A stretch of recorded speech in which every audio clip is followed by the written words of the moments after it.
He's done.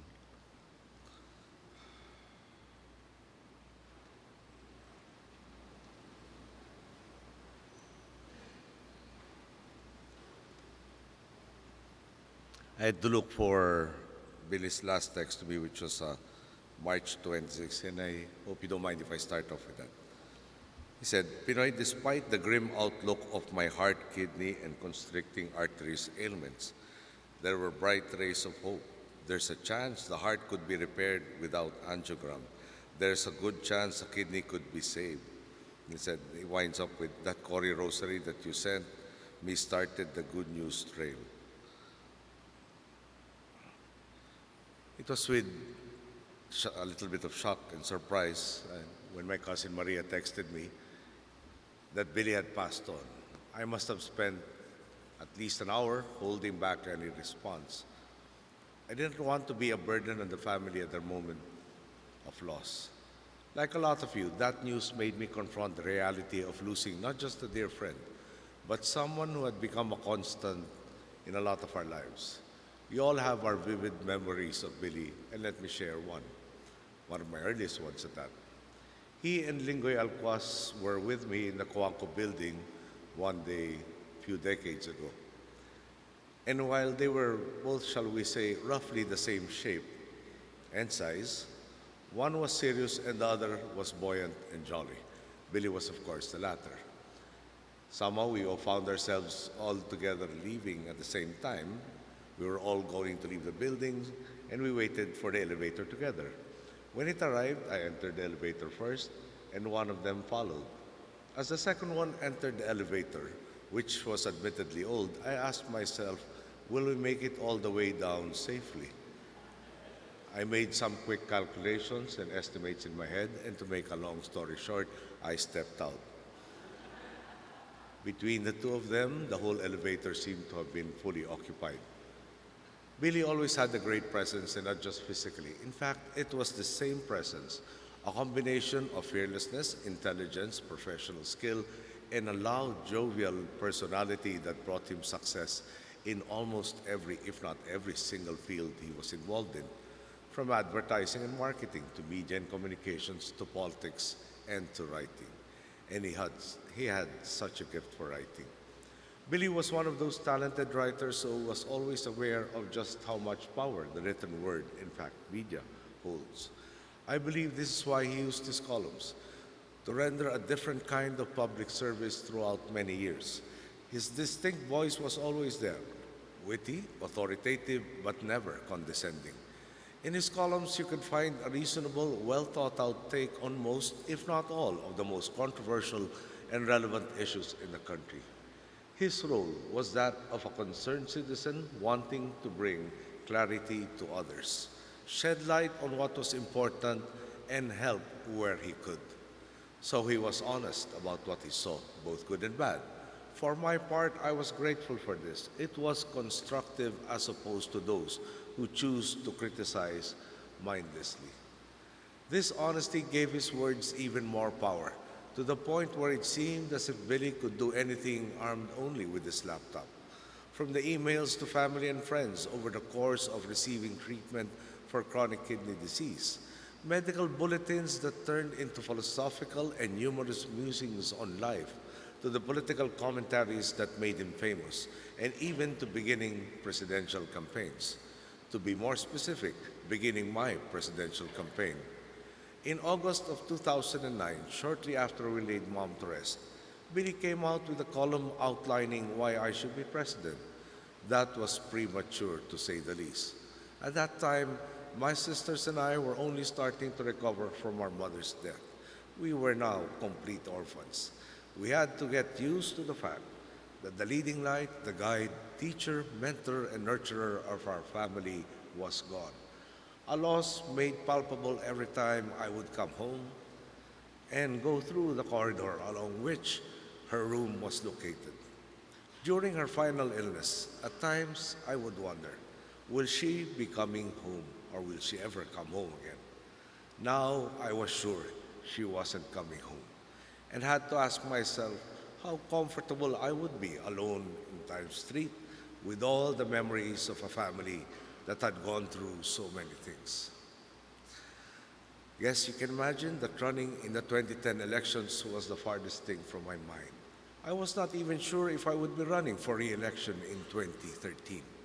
The night before the funeral of Mom, Billy texted me saying that he had heard me speak. He said that it had reminded him of how the country felt after Dad died, that all hope was gone after having pinned so much hope in Dad, only for him to be killed. Then Mom spoke at the Requiem Mass for Dad, and suddenly a despairing country believed again that it could win its freedom back. Billy said that at the time he had talked to those who had been close to my dad, people like Naprama, and had suggested Mom could continue the fight.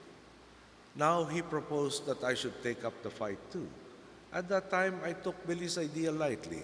I must have kidded him, politely dismissing the idea in some manner or form.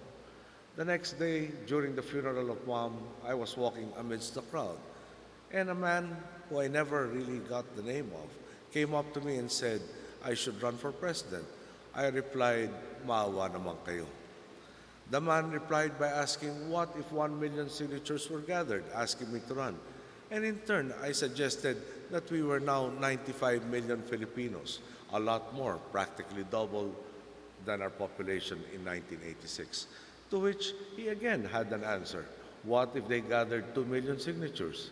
To which I simply said, "Salamat na lang po, ipagdasal na lang po natin ang nanay ko."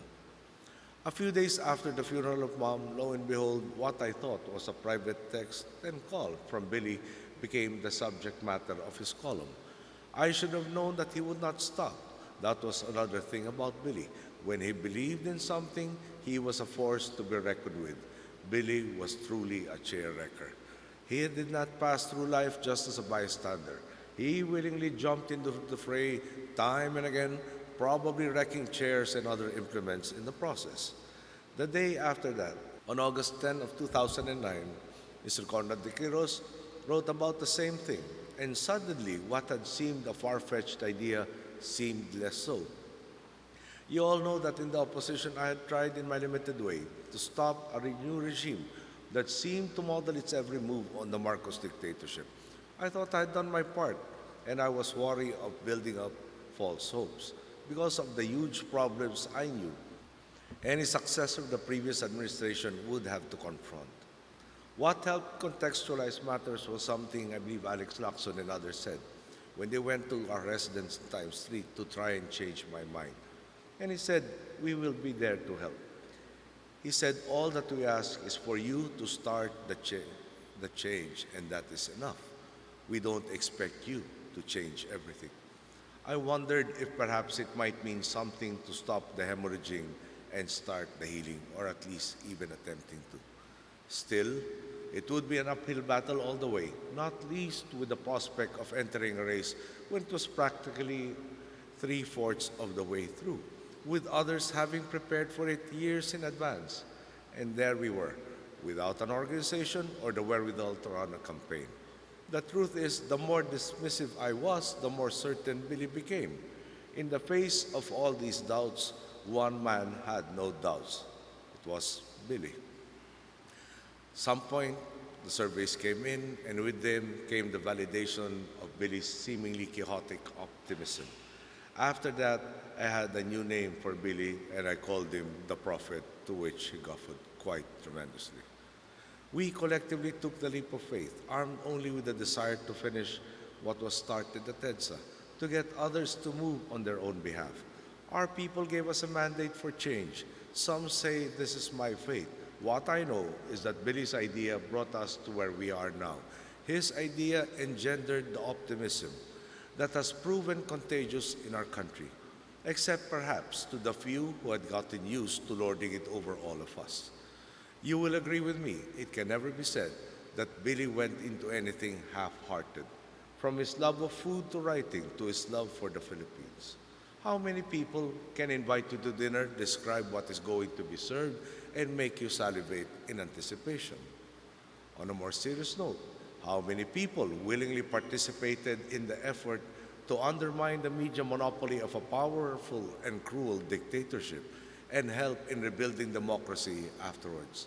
How many people can write their final column admitting their time is up, but avoid pessimism and self pity, and instead compare themselves to zombies? Of course, he was not content with making light of this goodbye. Billy threw himself into every pursuit, and since his greatest passion was to give, even until the very end, even when he had so little left, not even this final column was spared. He made the most of his last words for the Philippine Star by giving his take on the Saba issue and by giving a final endorsement to Gawad Kalinga and the Focolare movement, two of his favorite advocacies. This was classic Billy Esposo, always finding the hope and humor in a discouraging situation, and always giving the last word to a cause he thought greater than himself. Most, if not all of the time, Billy's greater cause was none other than our country. A quick look at his resume will give us enough proof, from heading the Cory Media Bureau, which led the fight against a monopolistic media, to his roles in different media and communication bodies of the government, to many civil society organizations and movements. Billy was not that much older than me, but when I was in my 20s, solely concerned with the security of my mother, he was dealing with the generation ahead of me, the frontline fighters in the struggle against the dictatorship, the movers and shakers in the government that was to come. I got to know him well only in 2007 when he and his sister Carol shared their expertise in how to best get the message across. He mentored me in how to give concise answers not liable to be editorialized, and yet by this time, Billy was already ailing. Nothing could keep Billy from doing what he did best. So despite the politics unique to each and every institution in society, despite what seemed to be a trend of every man for himself, Billy spent his whole life giving of himself and his talents.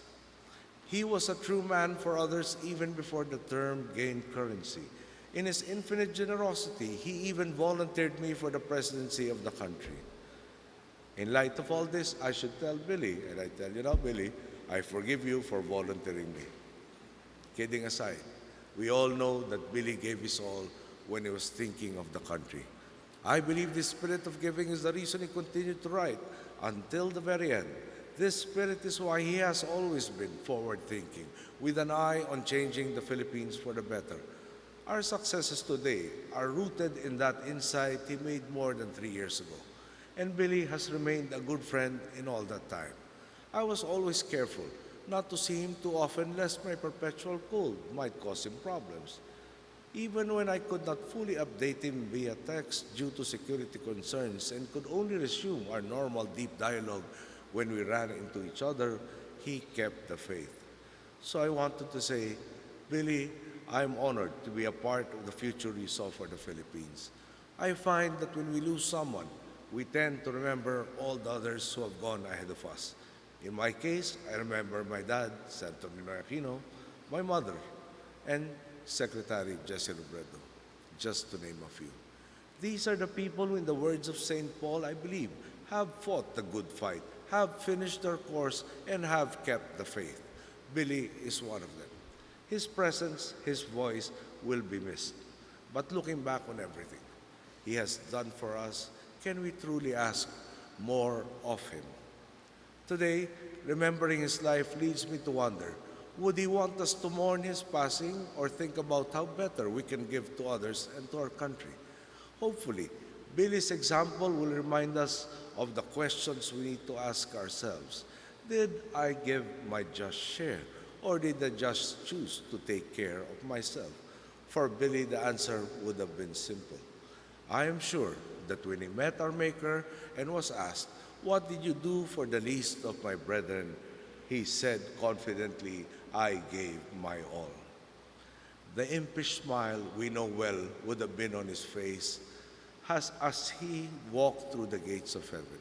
The smile that spoke volumes, telling everyone that he was pleased with what he had done and that there was no need to say anything further. To Mayan and the rest of Billy's families and friends, my deepest condolences.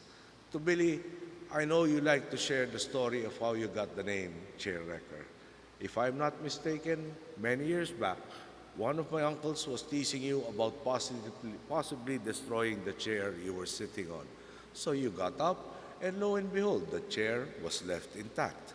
But when my uncle who was teasing you sat down in the same chair, the chair broke.